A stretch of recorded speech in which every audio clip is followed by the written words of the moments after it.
El doctor economista Ricardo Rodríguez Silvero, con él vamos a hablar. ¿Cómo le va, doctor? Muy buenos días, feliz año. Igualmente a todos ustedes, también a la audiencia. Bueno, doctor, no sé si de repente podemos hablar un poco ya de alguna proyección económica para este año 2018, pero creo que de repente es importante escuchar a una persona tan versada y conocedora como usted de este tema económico, cómo se ha cerrado el 2017 y bueno, qué nos podría deparar este año 2018. Gracias por los conceptos. Empiezo. El crecimiento económico que acaba de finalizar, estimado este año pasado, es de 4,5%, que es realmente un crecimiento bueno. Tenemos de parte del Banco Central una estimación de 4,3%. Sí. Otros dicen que es un poco más, otros dicen que es un poco menos. Tomemos el promedio del Banco Central, 4,3% de crecimiento económico. Esa es una muy buena noticia. Y la mala noticia es que el crecimiento económico sigue siendo desigual, es decir, se concentra en los estratos superiores y los estratos de la clase media se benefician en gran medida de eso también. Pero los estratos inferiores, que constituyen probablemente la mayoría de la población, no se benefician del progreso económico y social. Pero aparte de eso, todo lo que sea política monetaria, cambiaria y crediticia está bajo control, eso es muy bueno. O sea, en términos macroeconómicos, Paraguay está finalizando muy bien el año. Y para este año que acaba de empezar, hemos reducido el pronóstico de crecimiento económico a solamente 3,5%, porque va a ser un año perdido prácticamente, y voy a explicar por qué. Sí. Hasta el 22 de abril todo va a ser campaña electoral. Así Eso es. asusta a los inversionistas y a los que toman decisiones, tanto en el sector público como en el sector privado. Pero resulta que no termina el 22 de abril, porque ahí se tiene ciertamente ya conocimiento de quién va a ser el presidente de la República, pero tiene que formar gabinete. Así es. Tiene que empezar a llamar a gente y ver cómo, a quiénes nombra y ese tipo de cosas. Eso lleva otra vez varios días, varias semanas. Pero además, aunque forme su gabinete ya en el mes de julio, recién el 15 de agosto puede asumir el mando. O sea, se pierde mucho tiempo entre las elecciones y la asunción al mando. Y para peor, aunque tenga todo bien conformado ya su gabinete y asumido el mando, el nuevo presidente de la República y sus colaboradores necesitan otra vez meses para entender muy bien cómo funciona la cosa. Generalmente se habla de los 100 días críticos, que son otra vez días perdidos, porque los ministros todavía no saben qué decisiones tomar, el sector privado está todavía esperando a ver qué decisiones toman.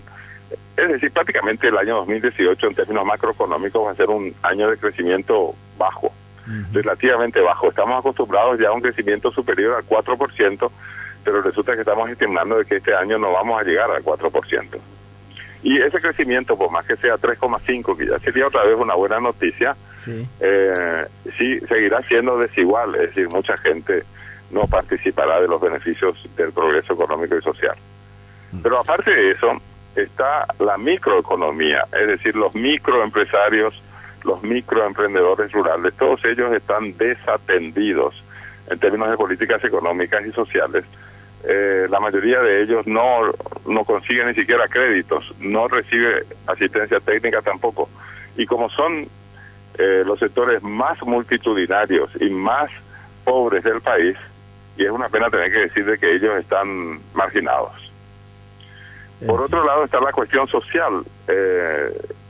Son 2 millones los pobres, eso representa casi el 30% de la población, que estamos ahora en 7 millones de habitantes.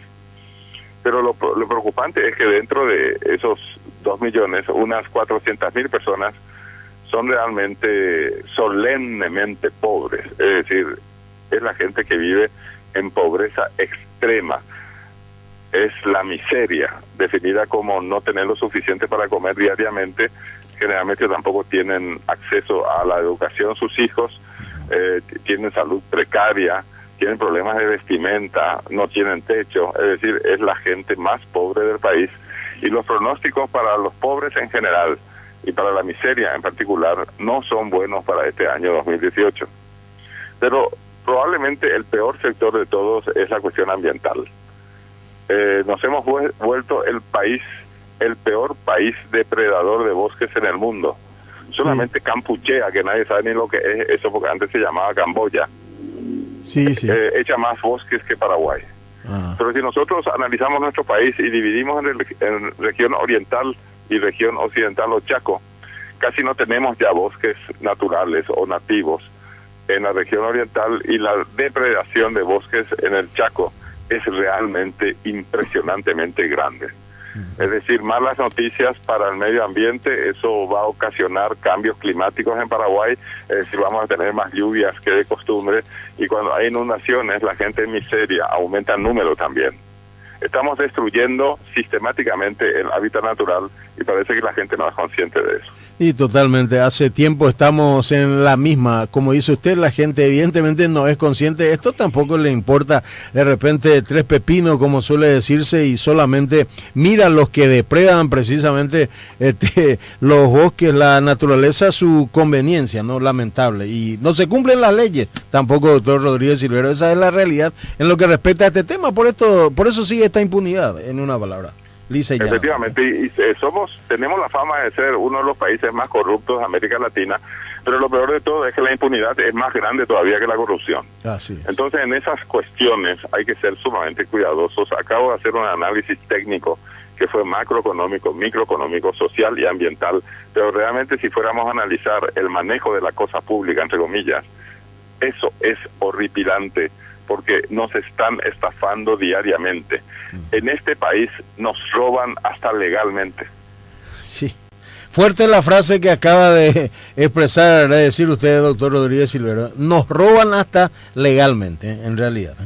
Doctor, hablando un poquito siempre de este tema económico, ¿cuál es al final de cuentas el tema de este tributo del IRP que finalmente, de acuerdo a lo que dicen, fue lo que más creció el año pasado, pese a todo lo que ha pasado con la SET? Precisamente, reportó buenos ingresos precisamente la renta personal el año pasado, pese a todo lo que ha sucedido últimamente? Y sí, el impuesto a la renta personal se está volviendo un impuesto recaudador. Eso es porque la Subsecretaría de Tributación se está olvidando un poco de que el objetivo principal del impuesto a la renta personal era formalizar la economía, es decir, hacer que más gente pague impuestos, gente que hasta el momento estaba evadiendo impuestos. Pero lo que está ocurriendo es que a pesar de que aumenta la recaudación tributaria en términos nominales, realmente la mayor parte de los contribuyentes potenciales siguen sin pagar los impuestos debidamente, y hay una parte que vive luego en negro, en total oscuridad, o sea, sí. o no se registran en el sector público, que sería la clandestinidad, o simplemente cometen actividades ilegales todo el tiempo, o sea, están cometiendo delitos económicos permanentemente con la evasión tributaria. Eso no debe seguir así. Y bueno, en esas condiciones, por supuesto, el Ministerio de Hacienda no tiene plata suficiente, y por eso está sufriendo las de Caín ahora el equipo de Lea Jiménez, la ministra de Hacienda, porque le están robando ingresos la gente que no paga y que debe pagar, y está robando ingresos públicos. Y después, por resoluciones de la Corte últimamente, las aceiteras van a recibir nuevamente la devolución del 50% del IVA que se les había... Sí. Y también las cooperativas, al final. Y al final también las cooperativas ya no van a pagar IVA. Yo creo que esa es una resolución correcta de la Corte. Ajá. En otras palabras, Hacienda tiene cada vez menos dinero porque no recauda lo suficiente, porque hay mucha gente evasora. Y encima la Corte Suprema está tomando resoluciones por las cuales Hacienda va a tener menos dinero todavía en el 2018. O sea, no es para tenerles envidia al ministro de Hacienda o a la ministra de Hacienda y a sus directores. Son 140 millones de dólares menos entre aceiteros y cooperativistas lo que va a dejar de recaudar. Es una cifra importante, evidentemente, pero podría causar, digamos, eso, algunos graves problemas dentro de la economía, principalmente de los compromisos que a nivel estatal se tiene, precisamente que todo lo recaudado prácticamente va a pago de salarios, doctor Rodríguez Silvero. Efectivamente, no solamente son más de 100 millones de guaraníes, pero más de 100 millones de dólares que va a dejar de percibir Hacienda por la resolución de la Corte devolviendo las aceiteras otra vez, o sea, recuperando las aceiteras otra vez el 5%, ¿verdad?, del IVA que tenían que haber retenido en Hacienda, ¿verdad? Sí. No solamente porque las cooperativas ya no van a cobrar más IVA, sino porque también en este nuevo presupuesto público han otorgado aumentos que no tienen financiación. Y como son aumentos de salarios, remuneraciones, pensiones, y eso Hacienda no va a poder dejar de pagar. Sí. Pero lo que suele ocurrir en nuestra práctica cotidiana es que el ministro de Hacienda entonces aplica el plan financiero nada más de Hacienda. Lo que significa que cuando no hay dinero para pagar y simplemente no se paga y punto. Lo que pasa es que la gente que va a percibir haberes, por ejemplo, docentes, por ejemplo, personal médico, y está bien que ellos reciban un aumento de remuneraciones, pero está también la ANDE, que son multitudinarios los de la ANDE en número, pero aparte de eso los aumentos que reciben son cuantiosos, ¿verdad? Sí. Estoy seguro que toda la gente de la ANDE, si es que no paga Hacienda, va a ir al litigio y la Corte va a pronunciarse otra vez a favor de los sectores que perciben remuneraciones. Cuando se trata de cobrar haberes establecidos por ley, y el presupuesto es una ley, entonces la Corte generalmente toma decisión en favor de los que reciben esos haberes por ley y que no están recibiéndolos. Disculpe que yo tenga que interrumpir ahora la entrevista, pero... No, le agradezco, doctor. Yo ya le iba a agradecer, justamente sabemos que tiene compromisos. Yo le agradezco infinitamente su gentileza, como siempre, para con nosotros acá en Chaco Real, doctor Rodríguez Silvero. Muy amable realmente. Así nos gusta estar con ustedes. Igualmente.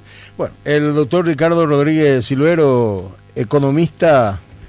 como siempre, los puntos sobre las IES dentro de este tema, hablando y diciendo las cosas como suele decirse también, sin pelo en la lengua.